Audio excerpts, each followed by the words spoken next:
Drama Bamba Tialen dans la région de Tambacounda, un homme âgé de 45 ans a succombé à ses blessures après avoir reçu plusieurs coups de machette.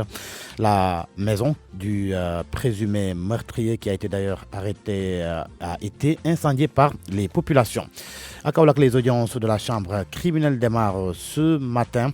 Au menu, 2 cas de meurtre, vol en réunion, trafic de chanvre indien, entre autres chefs d'accusation. Au total, 12 affaires sont inscrites au rôle, 15 personnes attendues à la barre.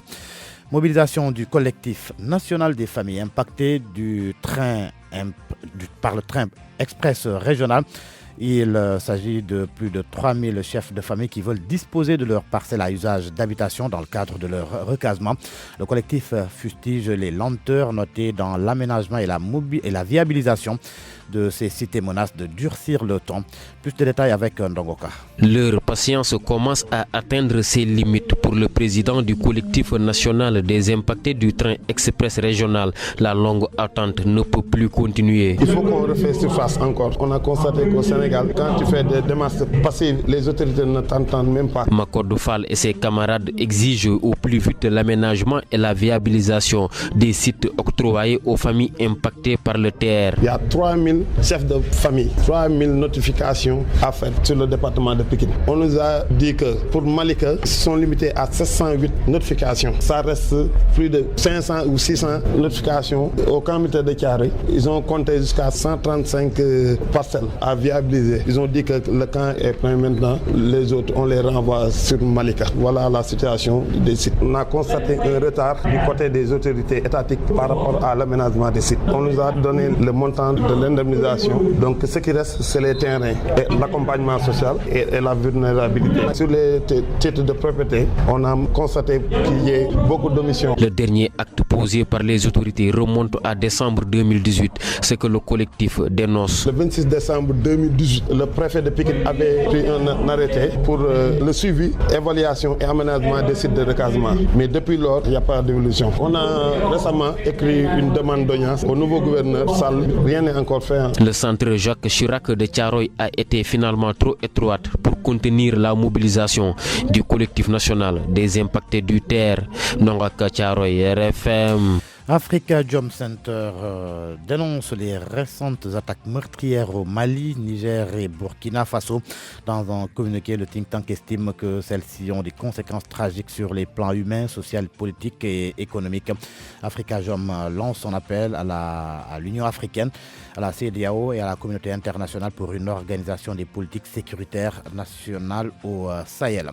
L'actualité des sports, on parle football avec le classement du championnat de Ligue 1 sénégalaise à l'issue de la 2e journée. Dakar Sacré-Cœur occupe la première place avec 6 points, suivi de Génération Foot avec le même nombre de points. Jaraaf est 13e. Dernier, le stade de Mbour. Babacar. Georges Déthié Diop, le flash info. ñu koy door rek jéey gi am ca Bamba Thialène ca région bu Tambacounda ab góor ñi nga xamante ne mu ngi toll ci ñeent fukki at ak juróom moo mujjee faatu gannaaw gaañu yi mu amee ci dóori jaay siñ ko dóor ku def lu ni mel nag jàpp nañ ko këram gi askan wa foofee ca Bamba Thialène dañ ko lakk. ca Kaolack chambre criminelle di door ay audience am altal nekk tey gi ni ci suba dana bokk ci li nga xamante ne dañ koy càmbar maanaam vol en réunion ak faat nit ak itam jaay yamba bokk na ci li nga xamante ne chambre criminelle dañ ci àddu ñeenti fan lay doon nag mu toll ci fukki mbir ak ñaar fukki nit ak juróom nag ñu leen di xaar foofu ca chambre criminelle ñu leen di toppee lu ni mel.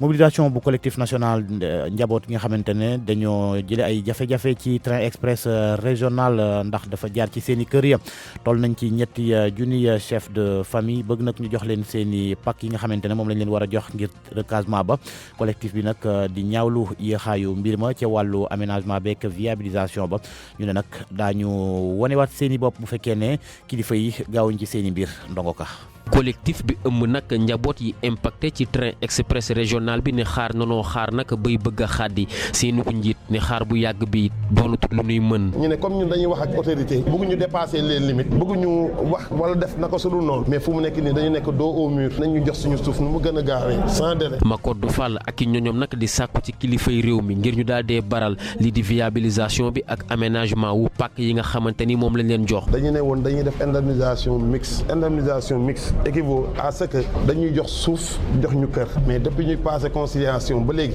xaalis rek nañ jotagum mais ci suuf si waxaguñ ci dara notification yi nag génn nañ ko mais ñu bari amaguñu parce que nee nañ soi-disant ay omission yi nag seen nombre nag dafa bari plus de 3000 impactés boo ci génnee 708 Malika génn 135 Thiaroye defe naa li fa des bari na. mu doon nag yitte ju rëy ci ñoom njaboot yi impacté ci train express régional bi waaye dogal bi ci kilifa yi mujjee jël jëm ci ñoom bi ci mujj ci décembre 2018 la woon. surtout camp bi moom mosoon nañu fa yóbbu benn yoon ñu xam emplacement surtout camp bi fu mu nekk mais depuis lors amul benn évolution les autres sites mooy Malika notification yi nañ ñu jox mais xamuñu exactement emplacement site yi ancien gouverneur bi nag dafa ne woon dinañ ànd ak ñun dem foofu jéem a xool exactement site yi fan la nekkee ci conciliation tamit dañu ne woon dañu am droit à un prime de vulnérabilité ak benn accompagnement social ba nga xam ne APIX moo ko war a joxe guñ ko te loolu tamit ça pose problème. centre Jacques Chirac bu Thiaroye mbooloo mu takku ñëwoon fa nag ngir teewe gi leen ndaje ndongo ka Thiaroye RFM. ndongo ka Africa Jom Center ñaawlu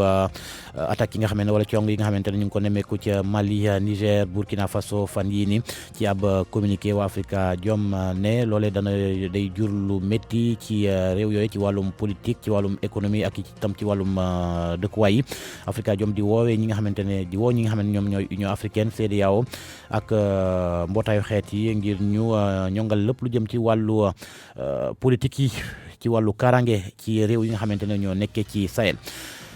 tàggat yaram lañ koy jeexale ak football classement bi ci championnat bu Sénégal bi ñu noppee ci ñaareelu journée ba Dakar Sacré-Cœur moo féetewoo ca bopp ba am juróom-benni poñ Génération Foot moo topp ci moom am itam juróom-benni poñ ndaje bi nag moo di waa Stade de Mbour topp ca Jaraaf mi nga xamante ne moo ko jiitu nekk 13e Babacar.